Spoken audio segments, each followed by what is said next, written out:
Hello दोस्तों, स्वागत है आपका टेक्निकल यूट्यूब चैनल पे। मेरा नाम है अभिषेक। दोस्तों, आज की इस वीडियो में हम बात कर रहे हैं 8000 के रेंज में, या फिर हम यूं कह सकते हैं कि 7000 के रेंज में एक डेजर्ट कूलर। हम यहाँ पे एक डेजर्ट कूलर की बात कर रहे हैं। नॉर्मली क्या होता है कि 7000 8000 रुपए में हमें पर्सनल कूलर्स मिलते हैं, जो कि सिर्फ एक छोटे से ऑफिस के लिए, या फिर एक खुद एक मतलब एक बंदा जो बिजनेस कर रहा है उसको उसके चेयर की तरफ मुड़ा के रखे तो ठंडक ठंडक मिल जाए, बस इतना जो है एक एरिया मिलता है। मतलब अगर आप शॉप पे बैठे हो, आपकी चेयर लगी हुई है, आपके चेयर पे आप बैठे हुए हो, तो सिर्फ आपको ठंडक दे, इतना जो कूलर होता है उसको हम पर्सनल कूलर बोलते हैं। ठीक है। और वो भी आज की डेट में अगर हम देखें तो 7-8 हजार रुपए के आसपास से आता है, 5000 से लेके 8000 के बीच में रहता है। लेकिन यहां पर हम बात कर रहे हैं एक डेजर्ट कूलर की, जो कि 7000 या 7500 के रेंज में भी है, और डेजर्ट कूलर भी है। मतलब आप इसको रूम में यूज कर सकते हो जहां पर 2-3 जने बैठे हैं, है ना। और रूम के बारे में, रूम का जो क्या डायमेंशन रहेगा, क्या चीजें रहेगी, सब चीजों के बारे में हम आगे इस वीडियो में बात करेंगे। तो गाइज, इस वीडियो को स्टार्ट करें। आप जल्दी से कर दीजिए इस वीडियो को लाइक, अगर आपको अभी तक चीजें सही लगी, और आगे अगर आपको कुछ अच्छा लगे तो वीडियो खत्म होने के बाद भी आप इसको लाइक कर सकते हैं, कोई इश्यू नहीं है।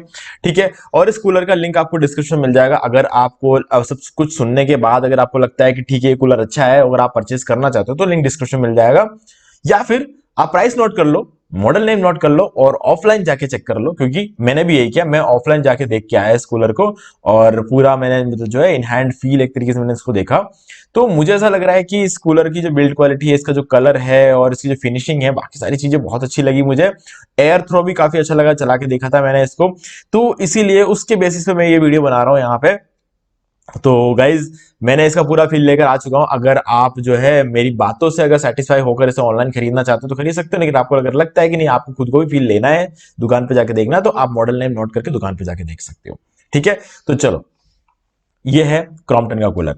अब गाइज देखो, क्रॉम्पटन का कूलर जो होता है ना, मैं कहूंगा कि अगर सबसे टॉप मोस्ट कोई ब्रांड है कूलर के नाम पे तो वो है क्रॉम्पटन। अब ये बात तो है कि क्रॉम्पटन, बजाज, सिंफनी, ये तीनों जो ब्रांड्स हैं, ये कूलर्स के लिए सबसे पॉपुलर ब्रांड्स है। इसके अलावा हैवेल्स भी कूलर बनाता है, हैवेल्स इलिया, हैवेल्स अल्टीमा, ये सारे अच्छे कूलर बनाते हैं। और नोमैक्स का एक जो डेजर्ट कूलर है जिसमें 100 लीटर का जो कूलर आता है, वो भी बहुत तगड़ा कूलर है। लेकिन जो मेनली बहुत सारे कूलर्स बनाने का जिनका रिकॉर्ड है, बजाज, क्रॉम्पटन और सिंफनी, उनमें से सबसे टॉप पे जो कंपनी है ना, वो है क्रॉम्पटन, है ना। क्रॉम्पटन ऑप्टिमस 65 और क्रॉम्पटन ऑप्टिमस 100 लीटर, ये कूलर सबसे ज्यादा बिकने वाले कूलर है। और सिंफनी में सुमो सबसे ज्यादा बिकता है, और बजाज में डीएमएस 90 लीटर वाला कूलर जो है वो सबसे ज्यादा बिकता है। तो ये सारे जो कूलर्स है, इनकी वजह से ये तीनों ब्रांड्स जो है वो कूलर के मामले में सबसे आगे रहे, और उनके अंदर सबसे ज्यादा सेल्स होती है क्रॉम्पटन के कूलर से, क्योंकि सबसे ज्यादा भरोसा लोग क्रॉम्पटन पे करते हैं। तो इसीलिए क्रॉम्पटन ब्रांड का एक वैल्यू है मार्केट में। रिजर्वायर कैपेसिटी यानी कि जो वाटर टैंक है, 43 लीटर का है ये। ठीक है। प्रोडक्ट डायमेंशन की बात करें, 35D यानी कि जो डेप्थ है इसका 35 मिल जाता है आपको, 52 का इसका विड्थ मिल जाता है, और 96 इसका हाइट है। विड्थ गाइस, डेफिनेटली विड्थ जो आप कह रहे हैं तो 52 जो सेंटीमीटर का जो है, ये इसीलिए है कहीं ना कहीं क्योंकि एक डेजर्ट कूलर तो है, मेन जो रीजन है वो डेजर्ट कूलर का। ऊपर से जो व्हील है ना, व्हील थोड़ा सा बाहर के साइड निकले हुए हैं। अब किसी किसी को ये बात अच्छी लगेगी, और किसी किसी को ये बात अच्छी ना भी लगे, क्योंकि गाइस क्या होता है कि जब कोई चीज बाहर निकलती है ना, वो जगह ज्यादा घेरता है रूम में, है ना। तो ये एक फैक्टर रह सकता है। मुझे कहीं ना कहीं एक चीज जो इस कूलर में कहीं ना कमी जो लगी है ना, जब मैं इस कूलर को सब सामने से देखे हैं तो मुझे ऐसा लगा कि यार इसके जो पहिए हैं, उसका जो बाहर निकला हुआ है, बॉडी से थोड़ा सा बाहर की साइड है। तो ऐसे में क्या रहेगा, टूटने के कोई चांस नहीं है पहियों के, क्योंकि गाइस पूरा प्रोटेक्शन है यहाँ पे। लेकिन यहां पर दिक्कत यह है कि थोड़ा सा ज्यादा एरिया कवर कर सकता है ना। भले ही बहुत कम है, लेकिन कवर कर सकता है ना। तो यहां पे ये एक चीज अगर कूलर के जस्ट नीचे दे देते हैं ना, तो मेरे हिसाब से बेटर ऑप्शन था ये। ओके। तो चलो, अब नंबर ऑफ स्पीड्स 3 मिल जाता है, लो, मीडियम और हाई। और लो, मीडियम और हाई की जब हम यहाँ पे बात कर रहे हैं गाइस, ये एक डेजर्ट कूलर है। डेजर्ट कूलर में लो भी ज्यादा होता है, मीडियम भी ज्यादा होता है, हाई भी ज्यादा होता है, पर्सनल कूलर के कंपैरेटिवली, है ना। तो ये चीज आपको हमेशा याद रखना, लो, मीडियम और हाई हर कूलर के केस में एक जैसा नहीं होता है। अगर आप पर्सनल कूलर के लो, मीडियम और हाई को देखोगे ना, तो डेजर्ट कूलर का मीडियम पर्सनल कूलर के हाई से ज्यादा होता है ना। तो डेजर्ट कूलर का हाई तो आप सोच लो कितना ज्यादा होगा। तो बस वो चीजें यहां पर मैटर बहुत ज्यादा करती है, तो उस चीज को हमेशा याद रखना। वारंटी 1 साल की मिलती है आपको यहाँ पे, और प्राइस है 7250, 7250 रुपए। गाइस डेजर्ट कूलर 7,250 रुपए में मिलता है, ये बहुत तगड़ी बात है। और इसके अलावा ऑटोफिल फीचर मिल जाता है और कंट्रोल टाइप जो है आपको नॉब यहाँ पे देखने को मिल जाता है, ठीक है। और अब आगे चलते हैं और बात कर लेते हैं इसका कलर आपको ग्रे कलर में मिलेगा। और ज्यादातर कूलर के कलर यह व्हाइट में होता है ना, तो यहाँ पर जो है ग्रे कलर मिल रहा है, ये बहुत अच्छी बात है, मतलब कुछ अलग होगा आपके घर में, है ना, तो इंटरेस्टिंग चीज लगती है मुझे थोड़ी। और मॉडल नेम है जीलस DAC43, ठीक है। अगर आप शॉप पे जाते हो तो आपको बोलना है क्रॉम्पटन जीलस DAC43, ठीक है। तो ये चीज आप कह सकते हो। और आपको ये कूलर अगर वहां पे अवेलेबल होगा तो दिखाएंगे, अवेलेबल नहीं होगा तो दूसरी शॉप पे देख लेना, और कहीं पे अवेलेबल नहीं है और आपको अच्छा लगा तो आप जो है इसको ऑनलाइन परचेस कर सकते हो, ठीक है। वोल्टेज 230 वोल्ट्स का आपको मिलता है। एयर फ्लो कैपेसिटी है 2350 क्यूबिक मीटर पर आवर, और आइटम वेट है 10 किलो लगभग, ठीक है। तो मेरे हिसाब से इस कूलर का जो एक डेजर्ट कूलर के हिसाब से देखा जाए तो 10 किलो जो है इसका ठीक ठाक है ना। डेजर्ट कूलर की जो वेट होता है 13 किलो 14 किलो के आसपास होता है, लेकिन वहां पर जो टैंक कैपेसिटी होती है वो 65 लीटर या उससे ऊपर की होती है। तो यहाँ पे टैंक कैपेसिटी थोड़ी कम है, यानी कि 43 लीटर का है, तो उस हिसाब से 9 kg ठीक है। Include components 1 unit of Crompton air cooler, और यही कूलर मिल जाता है आपको, और कैस्टर व्हील्स देखने को मिल जाते हैं, और यहाँ पर आपको वारंटी कार्ड मिलता है, और इंस्ट्रक्शन मैनुअल आपको यहाँ पे देखने को मिल जाता है। तो ये सारी चीजें जो है आपको पैक में मिल जाती है। और आगे चलते हैं। और stand by power consumption 105 vote का, तो डेजर्ट कूलर होते हुए भी इसका जो पावर कंजप्शन है बहुत ही कम है, बहुत ही ज्यादा कम है। यहाँ तक कि पहले के जमाने में जो बल्ब होते थे ना, उसका इस कूलर से ज्यादा होता था। तो डेफिनेटली एक वैल्यू फॉर मनी चीज है। आप इसको अगर परचेस करते हो तो लाइट का बिल भी कम आएगा, और आपको जो है कूलर भी अच्छा मिल जाता है, और अच्छा खासा ठंडक भी आपको देखने को मिल जाएगी।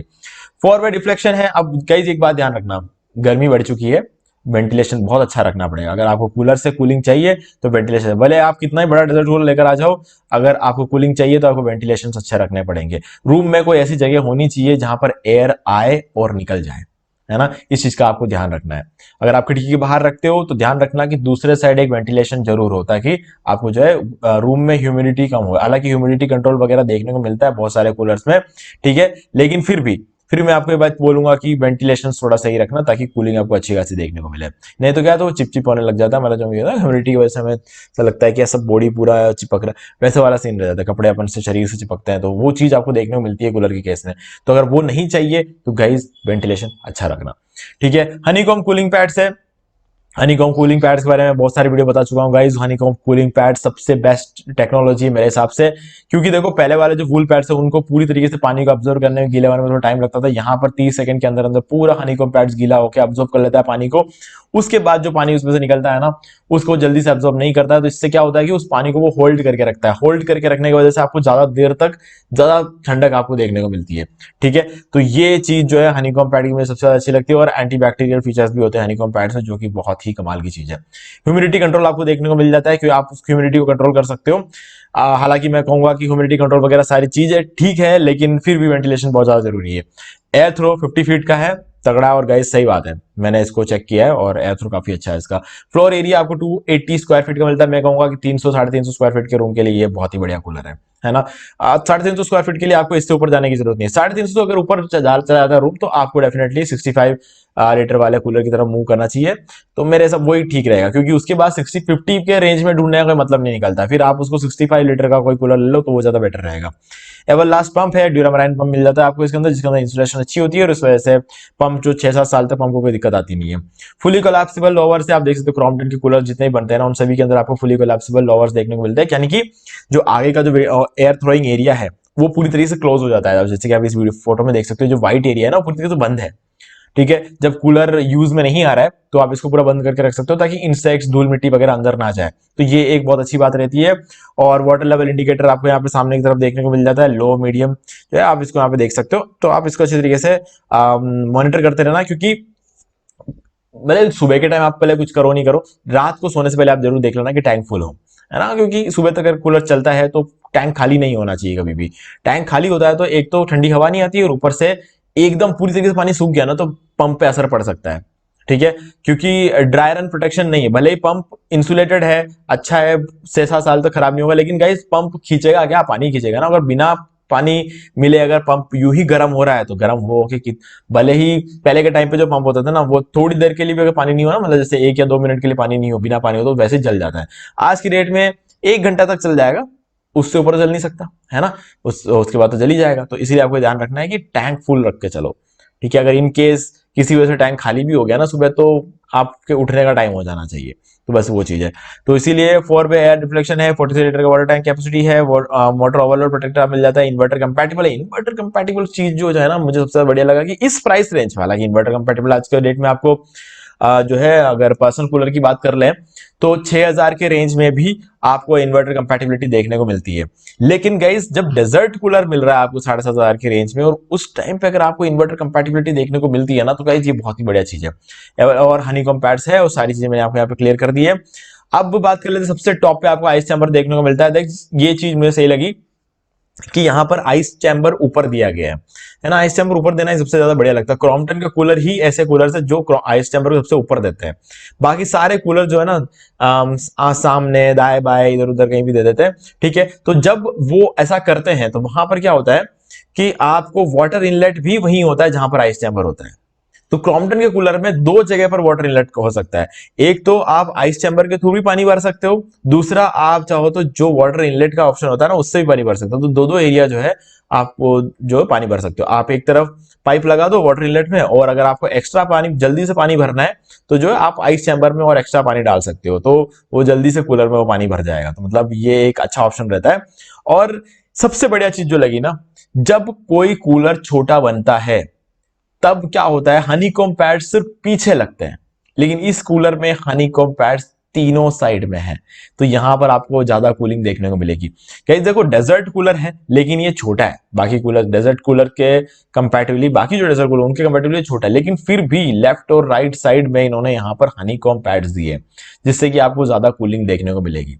एक प्रॉपर डेजर्ट कूलर जैसी कूलिंग आपको यहाँ पे देखने को मिलेगी। तो ये काम बहुत अच्छा किया, बहुत ही ज्यादा अच्छा किया। लेफ्ट साइड में, राइट साइड में जगह कम है यूं बोल के बहाने नहीं बनाए, यहाँ पर फिर भी जितने भी जगह है उतने जगह के लिए इन्होंने हनीकॉम्ब पैड्स दिया। ये बात बहुत ही अच्छा किया। और क्रॉम्पटन के कूलर्स गाइस ऑसम, मतलब बहुत तगड़े होते हैं। और ऑटो सिंक वर्टिकल लोवर्स आपको यहाँ मिल जाते हैं, और यहाँ पर जो है आपको वाटर लेवल इंडिकेटर है, और कैस्टर व्हील्स मिल जाते हैं। मतलब सही है यार ये कूलर। मतलब ओवरऑल अगर हम इस कूलर को देखें ना, जिस प्राइस रेंज पे कूलर मिलता है ना, ये काफी सही है। और बॉडी भी जो है मैट फिनिश के साथ आती है, और बहुत ही तगड़ा है। अगर आप इसकी क्वालिटी को हाथ लगा के देखोगे ना, इसको दबा के देखो, हाथ लगा के देखो, तो मतलब मेरे हिसाब से जो इसकी बिल्ड क्वालिटी है ना, बहुत ही अच्छी है। और नॉब की क्वालिटी भी बहुत अच्छी है, प्रीमियम नॉब क्वालिटी आपको यहाँ देखने को मिल जाता है। तो मतलब कहीं कोई कमी नहीं है इस कूलर में, जिस प्राइस रेंज में आपको देखते हैं। मतलब वैल्यू फॉर मनी है गाइस, है ना। ऐसा नहीं है कि कोई सस्ता करके कोई भी चीज पकड़ा दी, ऐसा नहीं है। क्रॉम्पटन का भरोसा आपको यहाँ पर भी देखने को मिलेगा। तो गाइस इसका लिंक आपको डिस्क्रिप्शन मिल जाएगा, डायरेक्ट जाकर परचेस कर सकते हो। ऑनलाइन और ऑफलाइन में प्राइस में थोड़ा अंतर रह सकता है। ऑफलाइन में हमेशा 1-1.5 हजार रुपए ज्यादा रहते हैं। कोई भी चीज आप लेने चले जाओ, 1-1.5 हजार रुपए ज्यादा रहता है। अभी जैसे 7250 रुपए का एक कूलर है, और ऑनलाइन ऑफलाइन लेने जाओगे ना, तो 8000 रुपए तो कोई भी लेगा इस कूलर के लिए, ठीक है।